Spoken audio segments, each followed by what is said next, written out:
తన చేతులారా తన పొలిటికల్ కెరియర్ ని నాశనం అయితే చేసుకుంటున్నాడు తలపతి విజయ్ అలాగే త్రిష వచ్చేసి రీసెంట్ గా one of the producer son marriage అయితే కనిపించడం అయితే జరిగింది.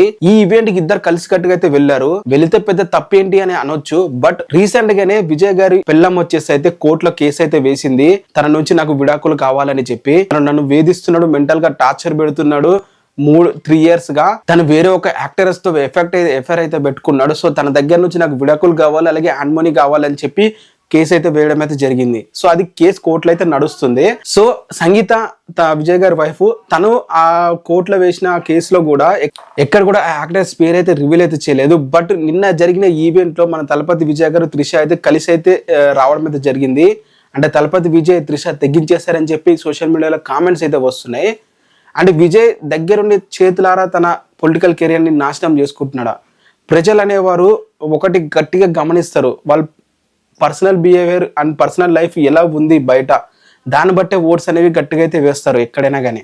బట్ విజయ్ ఇట్లా స్కాండల్ ఇట్లా బయటకు వచ్చిన తర్వాత తనతో కలిసి రావడం అనేది ఇంకా పెద్ద రచ్చ అయితే చేస్తుంది సోషల్ మీడియాలో. విజయ్ గారి సొంత ఫ్యాన్స్ దీన్ని అయితే అసలు ఎంకరేజ్ చేయట్లేదు, వాళ్ళ ఇష్టం వచ్చినట్లయితే తిడుతున్నారు. ఏంటి ఇలా చేస్తున్నాడు, ఇన్ని రోజులు తను హీరోగా నేను డిఫెండ్ చేశాను కానీ ఈ విషయాన్ని నేను అతను అసలు డిఫెండే చేయను అని చెప్పి అయితే వాళ్ళైతే చేస్తున్నారు. తన పర్సనల్ లైఫ్ ని, తన కూతుర్ని, తన కొడుకునే కాపాడుకోలేకపోతున్నాడు, ఒక రాష్ట్రాన్ని ఎలా కాపాడుతాడని చెప్పి సోషల్ మీడియాలో విపరీతమైన కామెంట్స్ కూడా వస్తున్నాయి. అండ్ ఇలాంటి కల్చర్ తమిళనాడుకి కొత్త ఏం కాదు. అంతకుముందు ఎంజీఆర్ కూడా జయలలిత గారు ఇలానే స్కాండల్ అనేది బయటకైతే వచ్చింది తన వైఫ్ ఉన్నప్పుడే. తను కూడా అప్పుడు పొలిటికల్ ఎంట్రీ ఇచ్చాడు. సో సేమ్ అదే ఇప్పుడు విజయ్ కూడా రిపీట్ అవుతుందా, ఒకవేళ హిస్టరీ రిపీట్ అయ్యి ఇతను కూడా సీఎం అవుతాడా అని చెప్పి చాలా మంది కూడా కామెంట్స్ అయితే చేస్తున్నారు. సో విజయ్ అలాగే త్రిషాల మధ్య రిలేషన్షిప్ ఇట్లా ఎఫ్ఐఆర్ ఉందని చెప్పి ఇప్పటి వరకు వాళ్ళు అఫీషియల్ గా స్టేట్మెంట్ అయితే ఇవ్వలేదు. వాళ్ళు ఇంకా ఫ్రెండ్స్ గానే తిరుగుతున్నారని చెప్పి అనుకోవచ్చు కదా.